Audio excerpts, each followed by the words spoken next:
I am happy to welcome today for our Quick Things conversation, Joe Meyer, who is Executive Director of the Catholic Ecology Center, a place that I didn't even know existed until I was reading the Milwaukee Journal Sentinel this summer. And I first of all was intrigued by that name. And then I saw this name, Joe Meyer, and I thought, wow, I used to know a guy named Joe Meyer. We'll get to that in a minute. But Joe, first of all, thank you for taking some time. Joe is his day job is as a science teacher at Marquette University High School. So he's taking a break. He's giving us part of his lunch hour today. Joe, what is the Catholic Ecology Center? Yeah, so man, there's a lot there, but Yeah. it's a place that tries to integrate a love for our faith, the deepening of our faith, but utilizing kind of creation and the outdoors to facilitate that. So a goal of kind of integrating a love for ecology, a stewardship ethic to care for the earth, but also doing all of that kind of under the umbrella of faith and deepening our relationship with God. Where'd this idea come from? I mean, you're the founder of this is all your thing, right? Yeah. So kind of the history there, growing up, I loved ecology.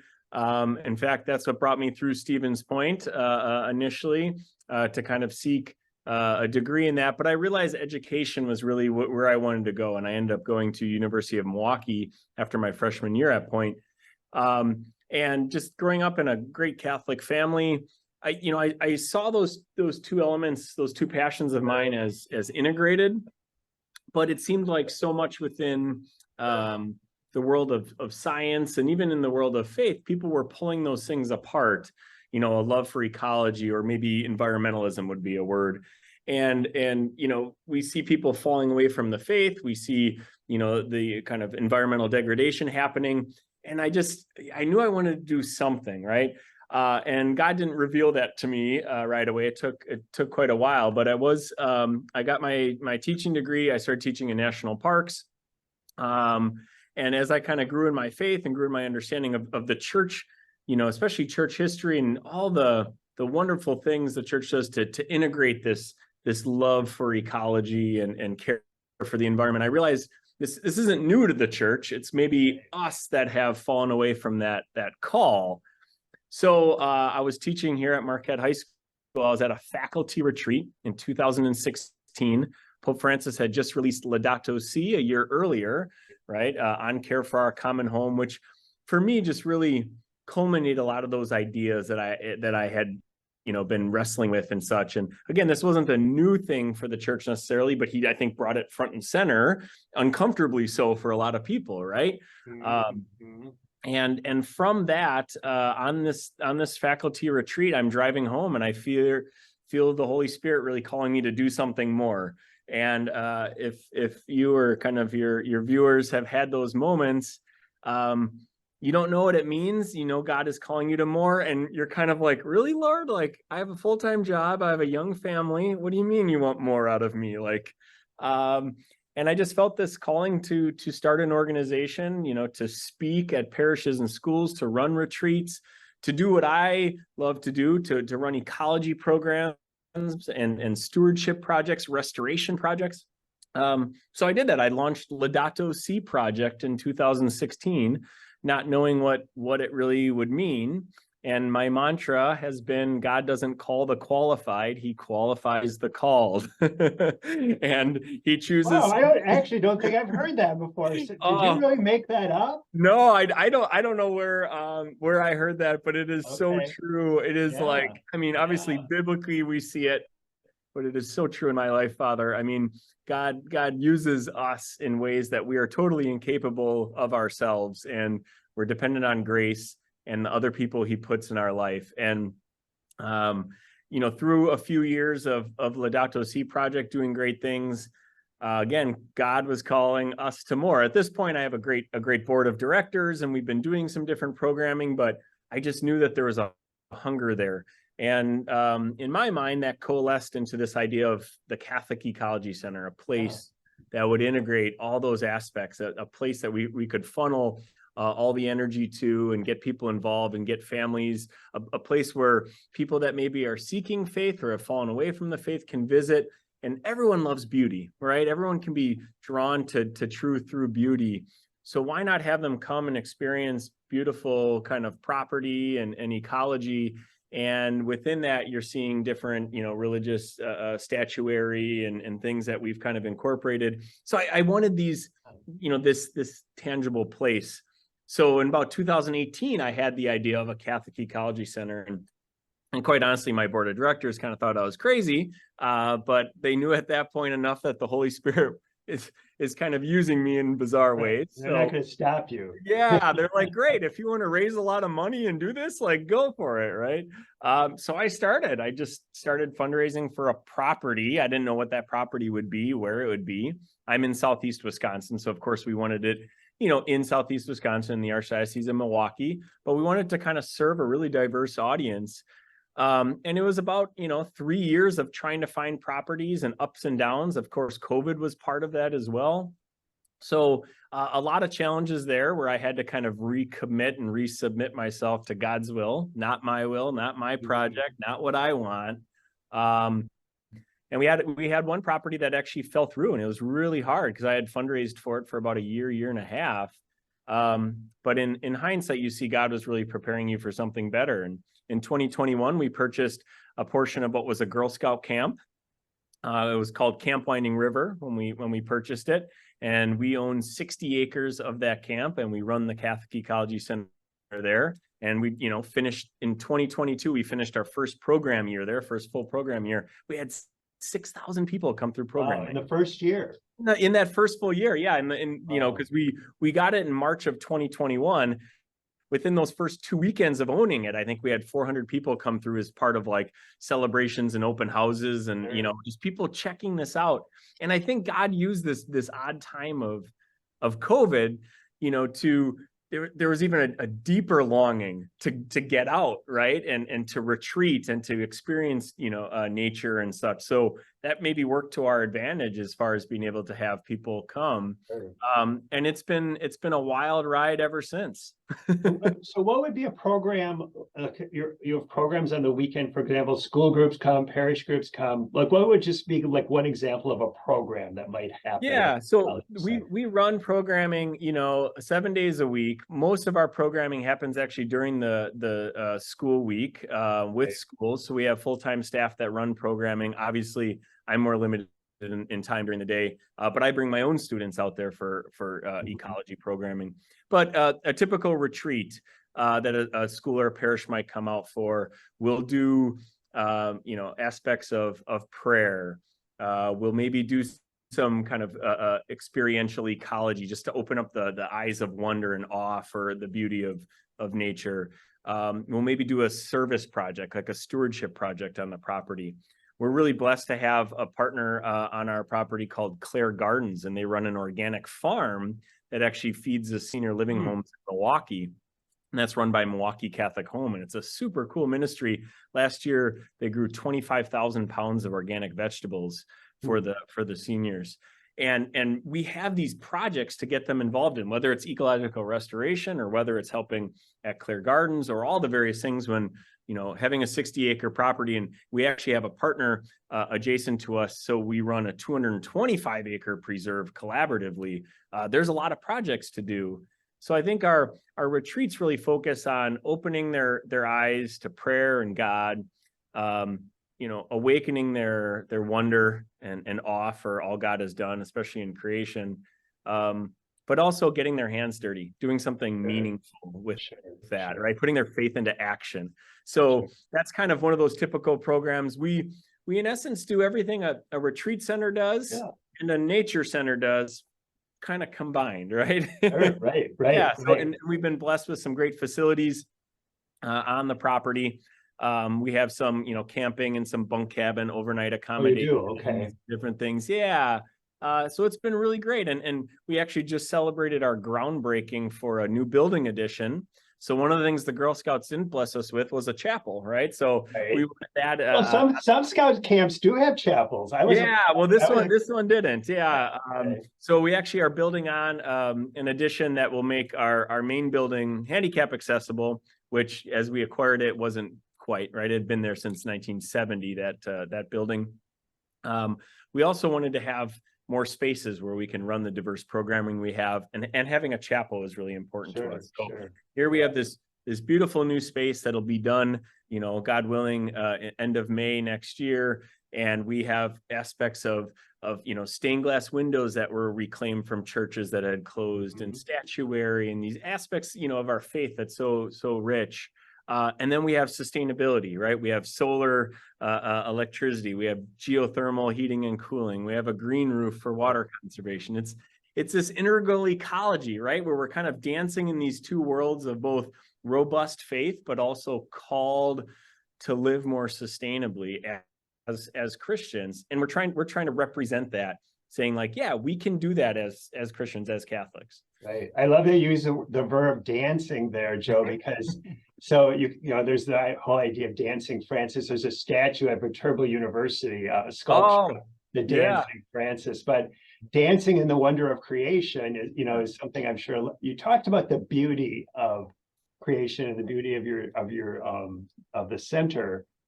It's kind of like people say, like the grand cathedrals in Europe, like Chartres Cathedral. You go at different times of the day and you see beautifully different divergent colors and things.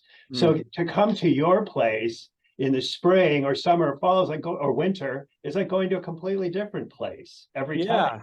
Yeah, and we've really done a lot to try to bring our faith out onto the property. Obviously, restoring and putting prairies and beautiful native wildflowers all over the property, and educating about that, but also adding aspects of our faith. We have beautiful statuary, what we call trailside shrines along the several miles of hiking trails that, again, just kind of bring those elements of faith and kind of complement the natural world that's surrounding them. We have a wonderful pond and creek and river, those aspects that, again, I think universally everyone can accept as beautiful and relaxing. And I think, just like that, this call to stewardship is universal, right? This call to care for our common home is universal. And it's been really interesting that even in our clear identity as Catholic, right? The Catholic Ecology Center. And, we even had to get canonical approval to call ourselves Catholic and all those things. Some people were kind of saying, well, I think you're going to turn people away by that, right? Because you're clearly identifying as Catholic. And we found quite the opposite. We've actually had a better ministry and outreach to a lot of people that are seeking the faith or aren't even Christian. Sure. But we're just, we know who we are, and we want to share that with people. And we're open to people coming. People hike our trails. It's open to the public. It's been a really cool thing to see. I just think from an evangelization standpoint, how great that you did call it the Catholic Ecology Center, because it exposes to lots of those people who aren't, well, lots of Catholics too, that the church has very profound teaching in this regard of the planet and how we integrate, how we live within creation, right, which is such an important part of Laudato Si. I just regret, Joe, that more people that never really took hold with folks in terms of reading it, talking about it, struggling with it. Yeah. I think that we're dancing again, right? That there's so much that's kind of politicized within conservation and environmentalism. And I think much of my work has been trying to challenge all people, right? Politically left, politically right, people that are on fire for their faith, people that have fallen from their faith. Like, we all need to be challenged by the gospel message, right? And I think, we have people that are really engaged in environmentalism, but maybe not so excited about the faith piece. And then we have others that are on fire for the faith, but they don't know how to deal with this idea of environmentalism because it's kind of encompassed ideologies that are maybe contrary to the faith for a long time. So trying to disentangle some of that. And I feel like I've been kind of dancing in those worlds, or actually maybe a better analogy here would be almost as like a bridge to bring everyone to what we would say is truth and is the gospel message in its fullness. Care for the poor, care for the environment, kind of the package deal of the Christian message. So there's a kind of a follow-up encyclical regarding Laudato Si coming in October, the Feast of St. Francis. Yeah. What are you imagining that will include? What more does Pope Francis have to say to us? I have no idea. That's so interesting, and I don't even maybe want to venture a guess, because I think it's good to be open to the changes and the surprises. I think again, it's going to cause some disruption and some people to kind of feel uncomfortable, and I think that's good. I can't wait to kind of unpack that and to be able to speak to groups about that and what does that mean for our ministry and our lives and those sorts of things. But yeah, that is exciting that this Right. call wasn't kind of a one and done, that it's kind of brought to the forefront again. Well, and I think it's a way to bring up the main points of Laudato Si as well, to kind of reintroduce this to the world. Right. In an interview you did with Archbishop Listecki, you talked about the pro-life component of your project. Can you just talk a little bit about why is this a pro-life? Yeah, right. Oh, and goodness, Father, when we were kind of first establishing the Catholic Ecology Center, I mean, there's a lot of misconceptions in the Catholic world and elsewhere about, like, what do all these things mean and how do they even work together? And I think, Pope John Paul II, all the way through Pope Francis have done a great job speaking of this when they talk about integral ecology.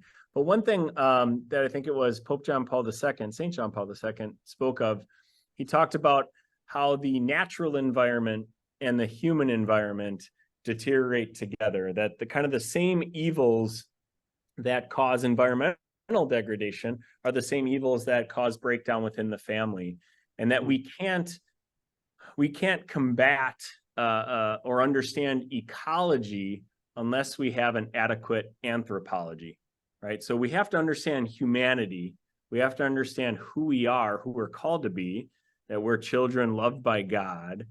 And then from that, recognizing that dignity, we can then go out and try to see God in creation and restore those interactions and that relationship.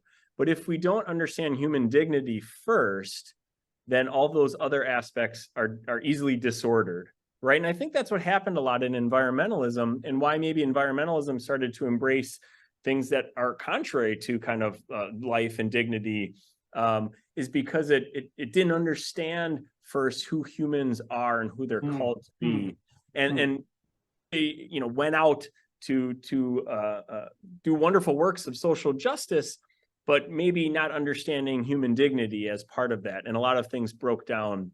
So I think maybe historically that's why many people of faith started to reject environmentalism as part of their life of faith.